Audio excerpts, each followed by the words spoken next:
Então, essa revisão da noção de meio ambiente, né, que ela as relações que cada um de nós, que os grupos sociais têm com os outros, né, e esse outros não são necessariamente só os grupos sociais, aí a gente inclui, né, os que estão sendo chamados atualmente os outros mais que humanos, ou seja, todas as espécies vivas, as entidades, como o Ayrton Krenak diz, né, que são os rios, as montanhas, os objetos que carregam uma história de relação, os objetos, os lugares, os territórios, as paisagens, né? Então, qual é a relação que nós, seres humanos, temos com esses outros? Estou colocando aqui o outros entre aspas, né? Então, eu acho que essa reflexão é fundamental e passa obrigatoriamente pelas universidades, pelos programas de pós-graduação, pelos grupos de pesquisa, né?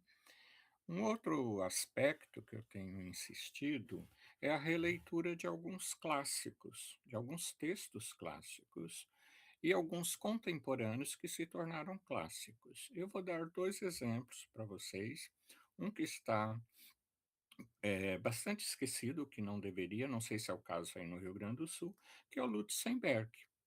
A crítica que o Lutzenberg fez lá nos anos 60, nos anos 70, né, no Manifesto Ecológico, né, esse texto é fundamental, ele precisa ser relido. Não no sentido de trazer aquelas ideias daquele momento do Lutzenberg para o que nós estamos vivenciando nesses últimos anos, mas a importância que aquele pensamento teve, inclusive que o pensamento do Lutzenberg surge durante a ditadura civil-militar. Porque o que tinha antes como, reflexão teórica, e tinha bastante coisa, Edgar Morin é um deles, essas reflexões surgiram no espaço democrático, ou pelo menos conhecidos como tais, né, na Europa, nos Estados Unidos, tal. Mas pensar, né, sob uma ditadura civil-militar não era brincadeira não, era um risco de vida. E o José Lutzenberg fez isso, né. Então, acho que tem que ser relido, tem que ser questionado, tem que ser, ressignificado este pensamento, né. Depois a gente pode voltar a esse assunto. E um clássico um autor mais recente, mas que se tornou um clássico, né, é o Davi Copenaua, A Queda do Céu, quando ele faz uma crítica virulenta ao capitalismo devastador. Um capitalismo de guerra, um capitalismo agressivo, um capitalismo que trucida povos e pessoas, né, e que está acontecendo no nosso país, né. Então, esse texto do Davi Copenau, ele é de uma importância imensa. Ele não é um livro fácil de ser lido, mas você pode, quem quiser ler, pode cada um no seu ritmo, né, entendendo, procurando entender o texto, mas ele tem uma característica muito importante. Esse livro é resultado de 30 anos de conversas que ele teve com o Bruce Albert, um antropólogo francês que aprendeu a língua Yanomami e gravou essas conversas, né. E depois, a primeira edição desse livro, A Queda do Céu, saiu em francês, porque o Bruce Albert traduziu do Yanomami para o francês. Depois saiu em inglês também, mas o curioso saiu em espanhol. O curioso da edição brasileira é que ela é traduzida do francês, né. Então vocês vejam a trajetória.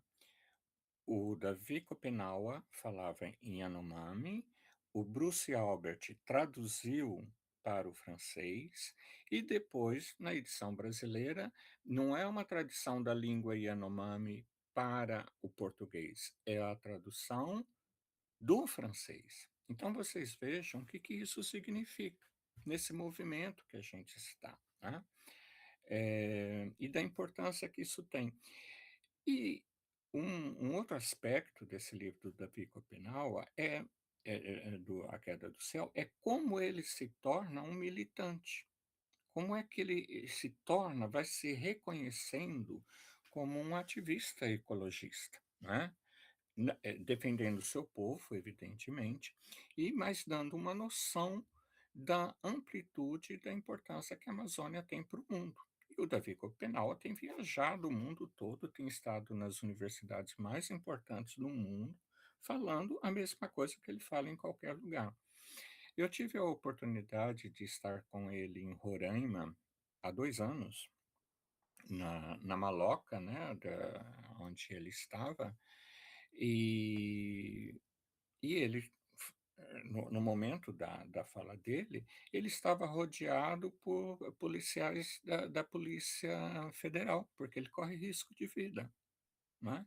Então você imagina o poder das ideias, né, o poder de uma reflexão que ela é contundente, né, ela é contundente, ela é permanente e movimenta, né, movimenta a sociedade. Então ele corre risco de vida, sem dúvida alguma, mas ele corre risco de vida também se ele não fizer nada, né, pelo seu povo, pela sua etnia, pela Amazônia, enfim, tudo mais. Então nós estamos aqui diante, da necessidade de nos aproximarmos de uma crítica ao capitalismo, que não é só uma crítica ao capitalismo como a uma imensidão de textos, de ideias, de propostas, então, mas é uma crítica ao capitalismo devastador. Aquele que chega e derruba e não quer ouvir ninguém, e beneficia só aqueles mesmos grupos que a gente conhece. Então essa crítica ao capitalismo devastador não tem nada a ver com desenvolvimento sustentável. O desenvolvimento sustentável foi uma proposta que saiu nos anos 80, que chegou nos anos 80, como uma tentativa de reforma do capitalismo, né. Eh, e uma reforma, assim, pautada na social-democracia. Desculpe, tem aqui um problema que apareceu aqui para mim. Então,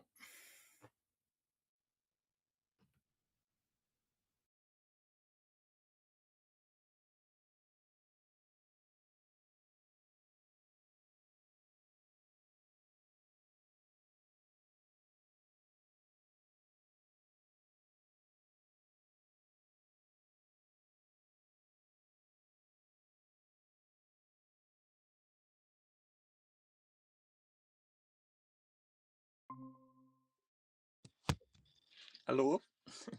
Vocês estão me ouvindo? Estamos ouvindo, professor. Agora eu não sei o que aconteceu com o computador, eu estou falando agora pelo celular, tá bem? Qualquer coisa você me avisa, Wagner, por favor. Bom, então eu estava falando de como surgiu o desenvolvimento sustentável, como uma proposta de reforma do capitalismo pautado na experiência da social-democracia escandinava, né. Lembre-se também que nos anos 80, a União Soviética, o desmantelamento do sistema socialista, aconteceu logo depois. Então havia uma preocupação de que tipo de desenvolvimento seria, viável a partir desta, do fim dos países do regime socialistas, né, ou pelo menos daqueles europeus. Bem, e as Nações Unidas, a Unesco, passam a desenvolver, então, essa ideia de educação para o desenvolvimento sustentável, os objetivos do desenvolvimento sustentável, vocês vão encontrar isso em vários lugares, não é? Às vezes até por colegas que têm uma tradição crítica em relação ao capitalismo, mas o desenvolvimento sustentável é isso, né. Então, é o que temos? É o que temos. Vamos trabalhar com ele? É possível, mas O que não pode, ser, ignorado é a crítica que tem que ser feita a esse modelo de desenvolvimento.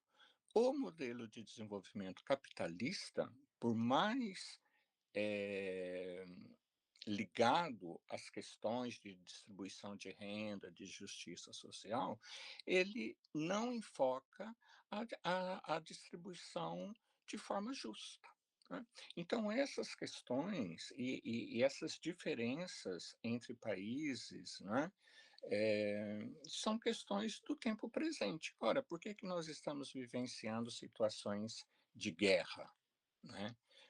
Na verdade, nós já estamos na Terceira Guerra Mundial, com características bastante diferentes das 2 guerras anteriores, mas o mundo está em guerra.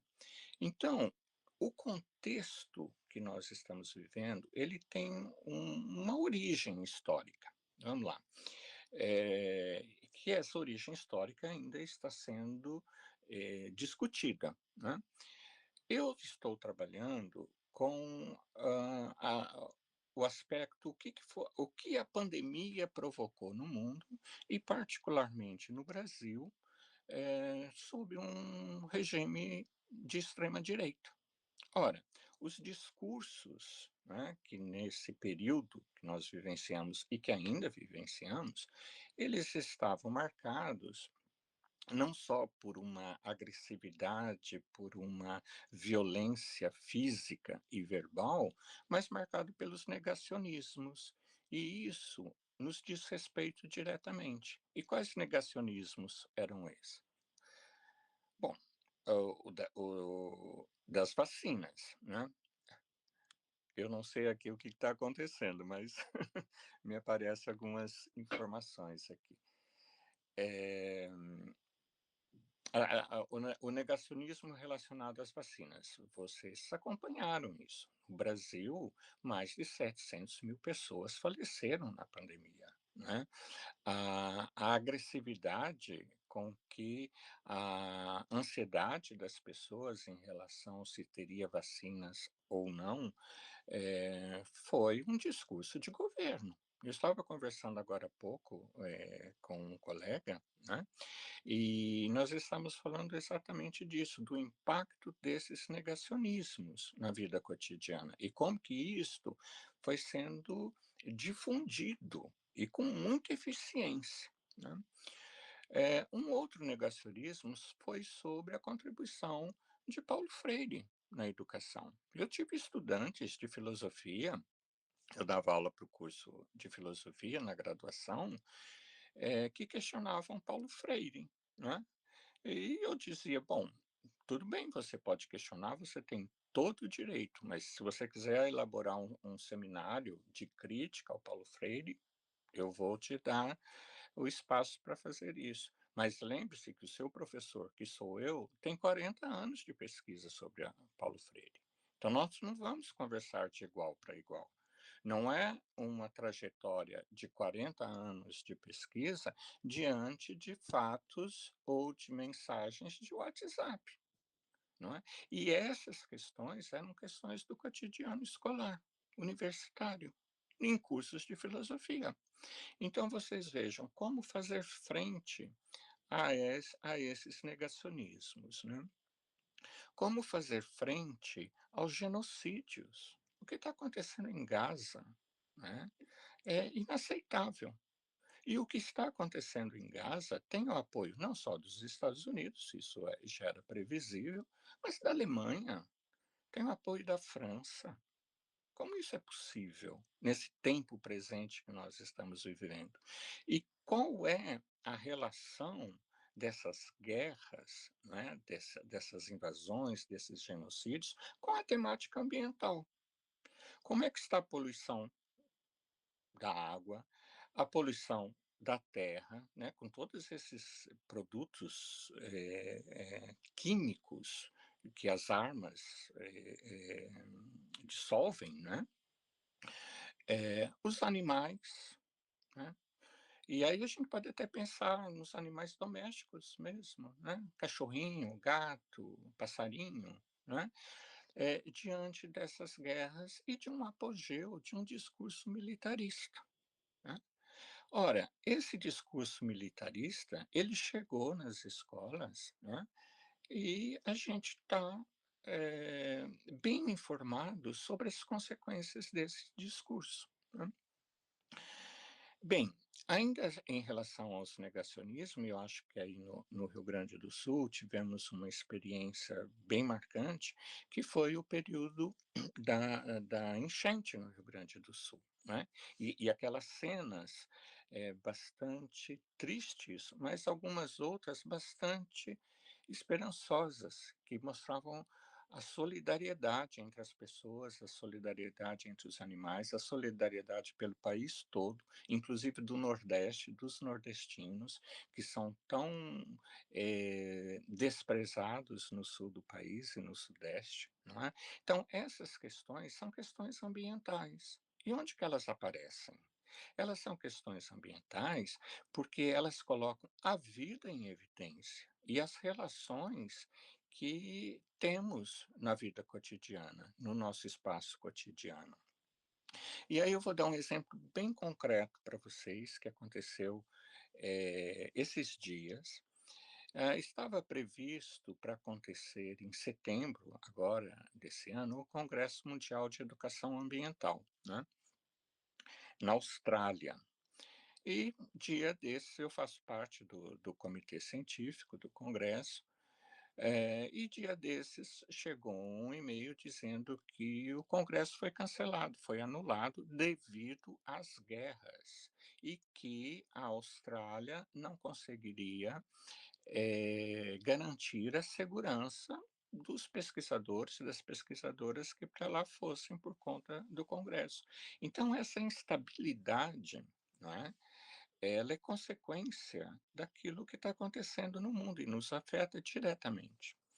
Aí, nas nossas reuniões, eu enviei um e-mail, me posicionando em relação, eu achei que foi o melhor momento, inclusive, o congresso anterior, quando ele aconteceu, foi logo quando começou a invasão de Gaza, e aconteceu em Dubai, e eu tinha dito aos colegas: "Não, esse congresso está acontecendo uma guerra nesse espaço, né, planetário, nesse território, e nós vamos lá falar do quê?" Né? Ou nós vamos nos posicionar contra o que está acontecendo. Bem, o congresso aconteceu do mesmo jeito, porque foi assim, era inviável, segundo a argumentação, anular o congresso, mas agora já na Austrália o congresso foi cancelado, né, foi anulado. Mas, está sendo organizado, está sendo pensado uma outra forma de congresso, mais online, com, sem pagamento de taxas, né, e, em 3 idiomas. Assim que eu tiver essas informações oficialmente, eu envio para que vocês participem, para que enviem, projetos, essa reflexão que está acontecendo no Brasil, que é tão importante para o mundo, não só para o Brasil. E por último, eu queria falar sobre o que pode, então, a educação ambiental nesse contexto, né.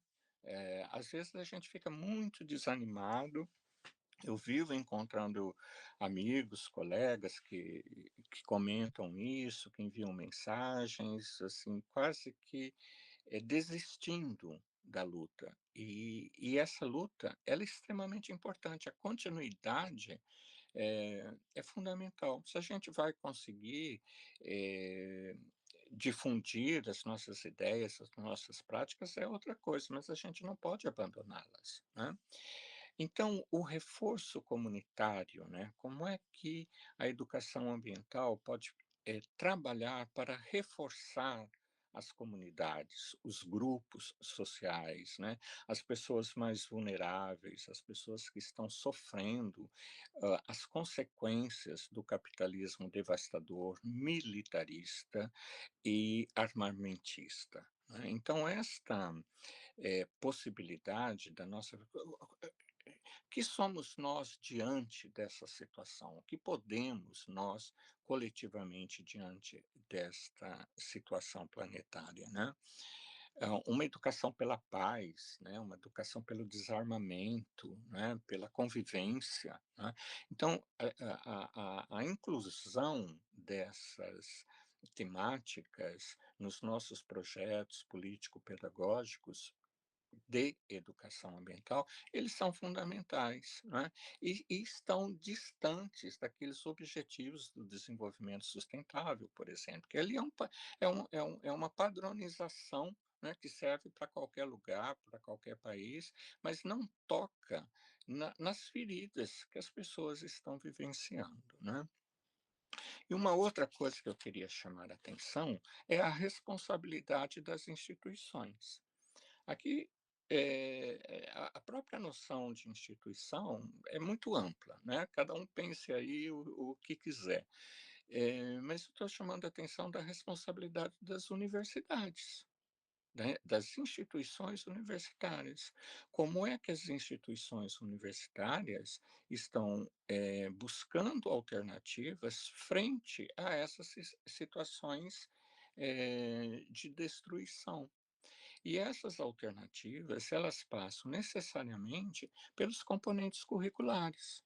Quais são os textos que estão sendo lidos? Quais são os trabalhos que estão sendo aprovados, né? Como que esses trabalhos estão pautados nas experiências de grupos ou de indivíduos, né? Um trabalho mais etnográfico, mais próximo da vida cotidiana das pessoas, né?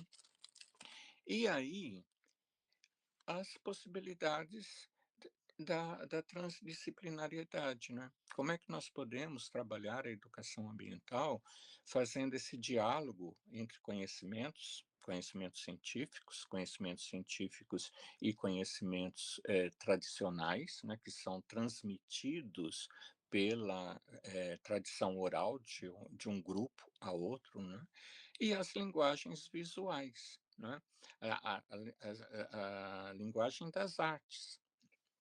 Atualmente, eu tenho acompanhado basicamente a relação das artes visuais com a ecologia. Ontem mesmo eu estive numa exposição que abriu, começou no sábado, e é apenas, eu comentei também com um colega, é mais uma exposição que tem a temática ecológica como central nos trabalhos de artistas do mundo todo. Eu vou contar rapidamente e encerro aqui, um que me chamou bastante atenção, de uma artista libanesa, que é também médica, e ela fez um trabalho de laboratório, né, com bactérias do laboratório onde ela atua como médica, e o resultado do trabalho dela são como pinturas abstratas. Então, se você não sabe dessa história, você vê os trabalhos como uma pintura abstrata, né. Quando você se aproxima e lê a trajetória da artista, que aquele trabalho foi feito em laboratório, não é, que é uma médica, não é, e que ganha o espaço público de um museu e que é visto por pessoas interessadas de diferentes idades. Então tem uma dimensão pedagógica e tem uma dimensão política, nessas exposições que estão acontecendo no mundo todo. Eu vou dar um outro exemplo que está acontecendo ainda em Sorocaba, no Sesc de Sorocaba, que é a Trienal do Sesc de Sorocaba. Aliás, a curadoria tem como base o pensamento do Nego Bispo, por exemplo, que é um dos autores contemporâneos bastante citado, falado, comentado, e da Silvia Cusicanques, que é uma boliviana, uma antropóloga, socióloga boliviana, que também está assim bastante, tem sido muito lida, muito discutida. E então esses 2 pensadores, né,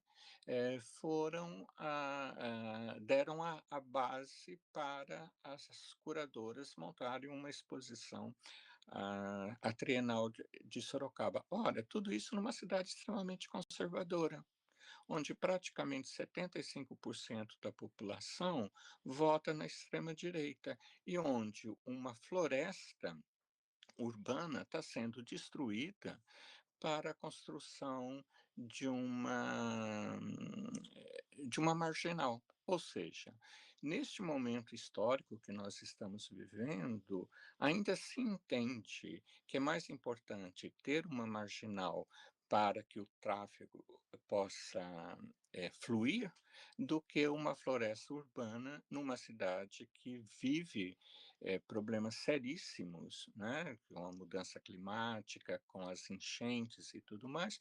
No entanto, é isso que a população quer. Então, vocês vejam, embora tenha essa mentalidade retrógrada, né, tenha tanto apoio, assim, da população, também existe espaços e existe instituições que vão no sentido contrário, e de uma forma pedagógica, de uma forma sensitiva, de uma forma política e de engajamento. Claro, não é a maioria, mas nós nunca fomos a maioria, né? Mas não deixamos de ter uma participação intensa na sociedade brasileira e na sociedade planetária. Bem, foi isso que eu preparei para vocês. Se alguém quiser fazer alguma pergunta, retomar, fazer algum comentário, retomar alguma coisa que não tenha ficado claro, eu estou à disposição. Muito obrigado.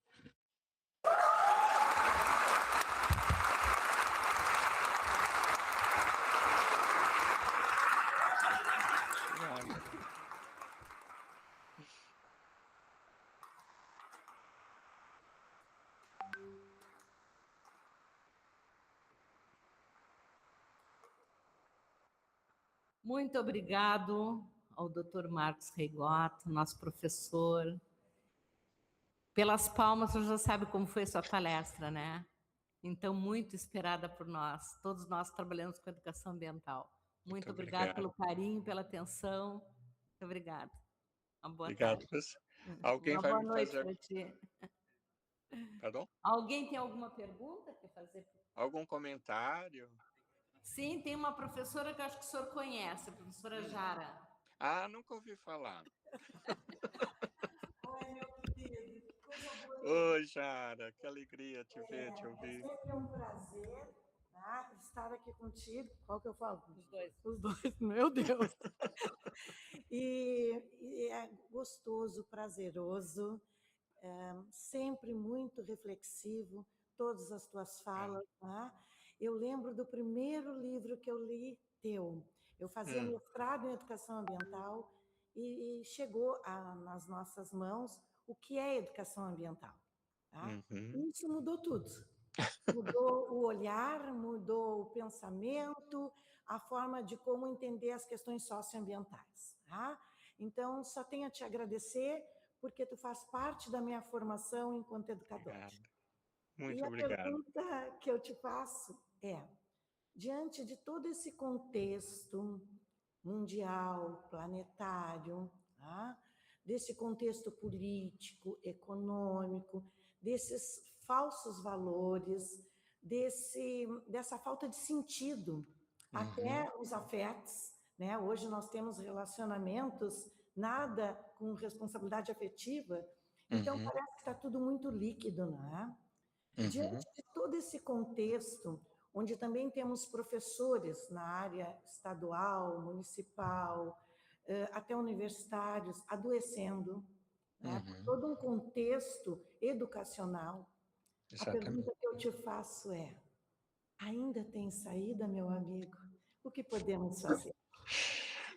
Ah, que pergunta mais difícil, Jara, mas eu vou tentar responder. Primeiro, assim, obrigadíssimo também pela sua presença esses anos todos, né? Uma colega, uma interlocutora, uma amiga.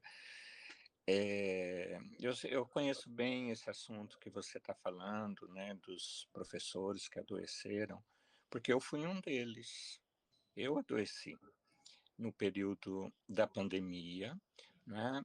Foi aquele período que nós, professores, éramos solicitados de todos os lados, né, de todos, como se nós estivéssemos imunes à pandemia, né, se não tivéssemos amigos, familiares, nós próprios, né, contaminados e tudo mais. Foi muito difícil e uma pressão institucional